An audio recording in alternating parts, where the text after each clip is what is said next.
and to do something about it. Take that risk. Take that leap of faith. Stay involved. Trust God and act obediently. Romans 12:2 verse. That God will use all things for good for those who love him. It's bigger than you. I want you to remember that. It is bigger than you. It's bigger than me. You are here to make somebody else's life better, the pursuit of liberty and freedom. Do you see this? So this is the latest theory. So now, because the FBI and the government and the media are lying about the Charlie Kirk assassination, it lends itself to many different theories. There was a theory the guy had a palm gun. There's a theory that his microphone was rigged somehow to explode. There was a theory that a guy with a cell phone gun. There's lots of different theories. Here's the latest theory. There's a guy holding one of these.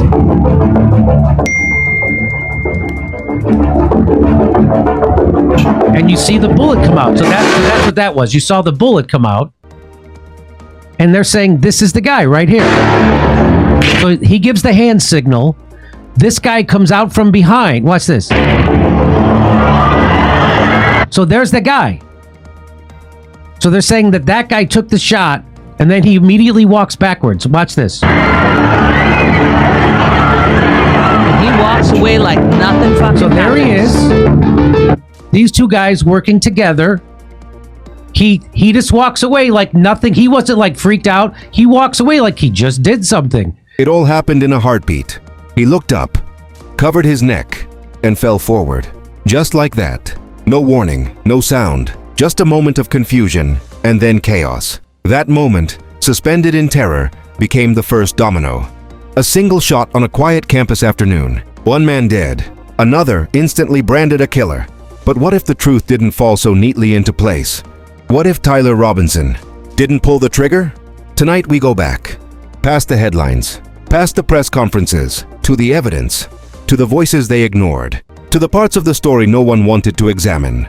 Because this case didn't just fracture a body. It fractured reality. Did Tyler do it? Or is this something darker? So far, this case has gained a lot of attention all over America and the world at large. Speculation and possible conspiracy. Theories flying around, but we would like to hear from you especially. We like to know what you think about this whole case.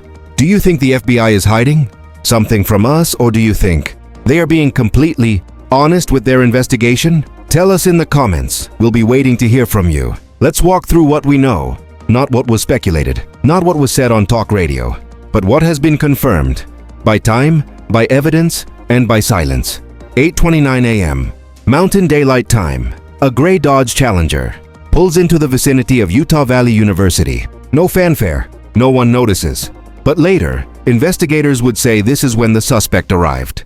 Nearly 3 hours pass. At 11:50 a.m., security footage captures a figure moving through the campus. They enter a pedestrian tunnel beneath the lecture hall. Investigators claim this was Tyler Robinson preparing for the shot. 12:23 p.m., Charlie Kirk is on stage. He's mid-sentence. Then, the shot. Just one. He falls. Panic erupts. Minutes later, a bolt-action rifle is found on a rooftop. Nearby, engraved shell casings, a towel, a screwdriver. Authorities say the prints and DNA lead straight to Tyler.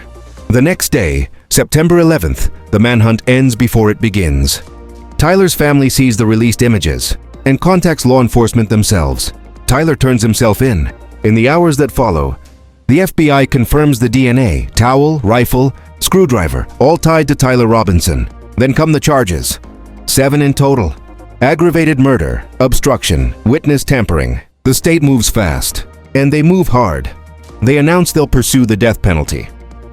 But a timeline is only as honest as the story wrapped around it. And some pieces don't quite fit. We proceed carefully. The following are possible scenarios, none proven. Some believe Tyler was framed, that another person fired the shot, planted evidence, and walked away. Supporters point to the engraved cartridges, memes, and odd messages as deliberate false flags. They question the speed with which investigators focused on Tyler. Public figures like Candace Owens have suggested messages were fabricated or misattributed. Others propose multiple shooters or accomplices, that perhaps the fatal shot came from a different rooftop or angle. While Tyler was a red herring, some local forums claim to have audio analyses implying bullet origins inconsistent with the official narrative. Though these remain unverified, analysts have noted the bullet wound's angle might suggest a shooter closer to stage level rather than from a long-range sniper position. A more unsettling theory suggests institutional complicity that political powers wanted Charlie Kirk silenced, and Tyler was chosen as a convenient scapegoat. The rapid control of narrative, coordinated media messaging, and missing security logs feed these suspicions. Again, these are speculative. We present them not to claim certainty, but to expand the questions we ask. When the official story is incomplete, alternative narratives demand attention, not derision. With the silenced witness, the discrepancies, and the speed of the official conclusion in view, let us reassess. Can Tyler's innocence be plausible? The text messages allegedly confessing to the shooting, are they forensically verified? Metadata timestamps? Or could they be edited, coerced, or misattributed? The defense has requested more time to review voluminous evidence suggesting they suspect flaws or withheld details. No known eyewitness has publicly testified to seeing Tyler fire the shot. The crowd was large. Stage lighting harsh. Chaos and obstruction all degrade clear visual identification. The bullet's trajectory, based on wound and staging, may not match the claimed shooter's position. The presence of the towel, screwdriver, and rifle so close to the scene raises the question, was the crime scene manipulated? The motive, portrayed as ideological hatred, is plausible, but political violence cases usually leave more layered clues. Rival actors, conflicting motives.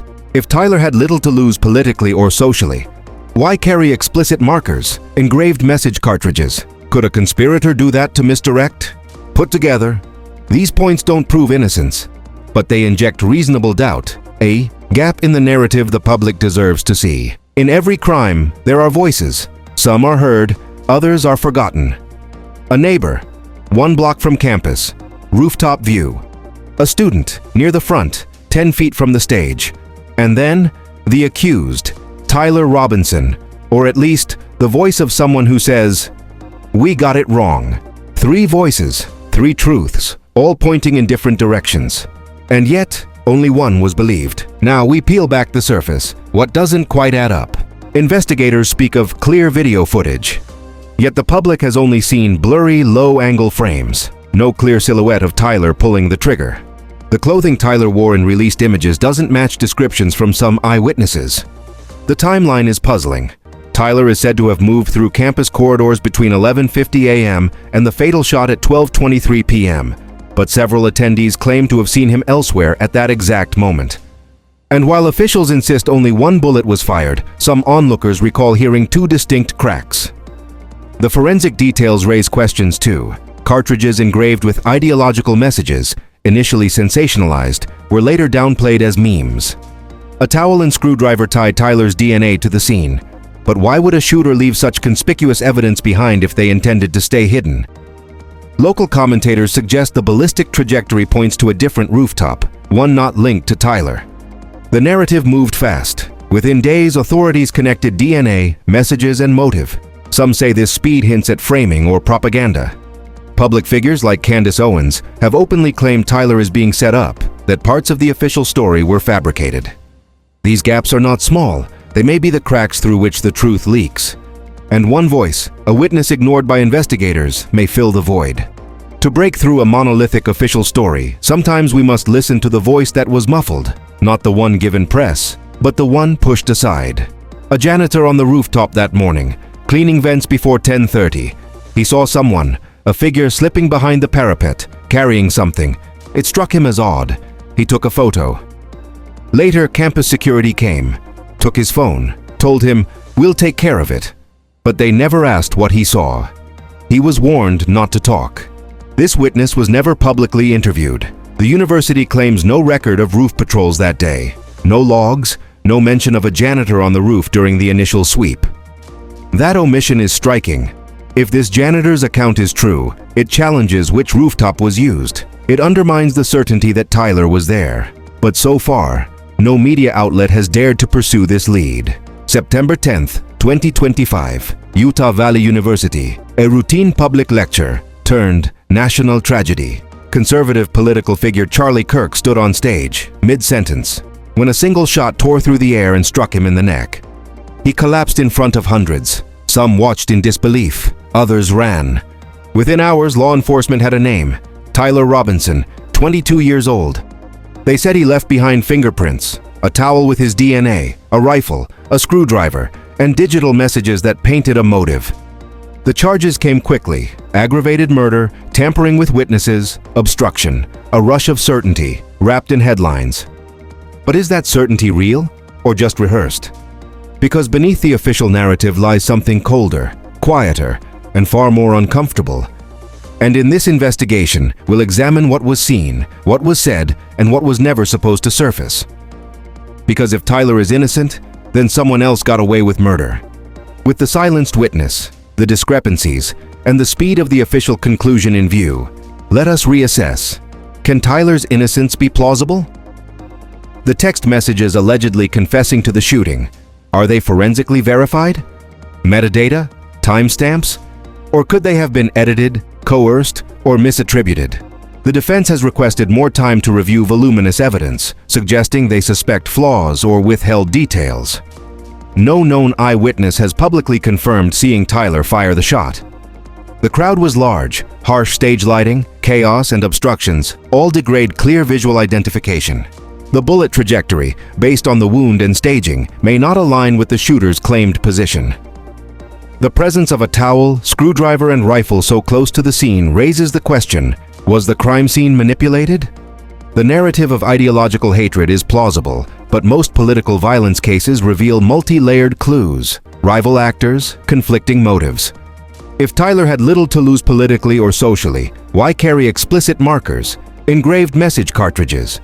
Could a conspirator have done this to shift motive? Put together, these points don't prove innocence, but they inject reasonable doubt, a gap in the narrative the public deserves to see. When a life is lost, when a figure like Charlie Kirk is felled in front of a crowd, society demands answers. The stakes are enormous: justice for the victim, accountability for perpetrators, and protection from wrongful conviction. If Tyler is innocent, then a murderer walks free, and a system has broken. If he is guilty, he must face justice. But we cannot allow either outcome to be a rushed verdict built on fragile evidence. The cost of silence is too high. We do this not for spectacle, but for truth. Because in a climate of polarized narrative, the real victim may be justice itself. Before you look away, remember, silence is complicity. We must confront the details, because someone's life may be hanging in the balance. Stay with us. If these red flags disturb you, as they disturb me, don't passively scroll. Share this video. Pressure media and investigators to answer, because when the narrative is one-sided, we lose accountability. If you believe a voice was silenced, don't remain silent yourself. Comment, share, tag journalists. The truth is not served by indifference. Now I turn to you, the viewer. What do you believe? Did Tyler commit this act, or is he a convenient scapegoat? Leave your thoughts below.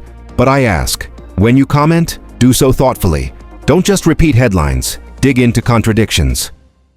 If you found this analysis compelling, please hit that like button, share this video, and most importantly, subscribe and ring the bell so you don't miss future updates. Justice demands scrutiny, not silence, and our channel is committed to digging deeper when the official story is too neat. If you know someone with insider knowledge, former law enforcement, campus staff, eyewitnesses, encourage them to reach out. The story is still unfolding, and the truth is worth fighting for. Because if we stay quiet now, we lose not just a case, we lose faith in justice itself.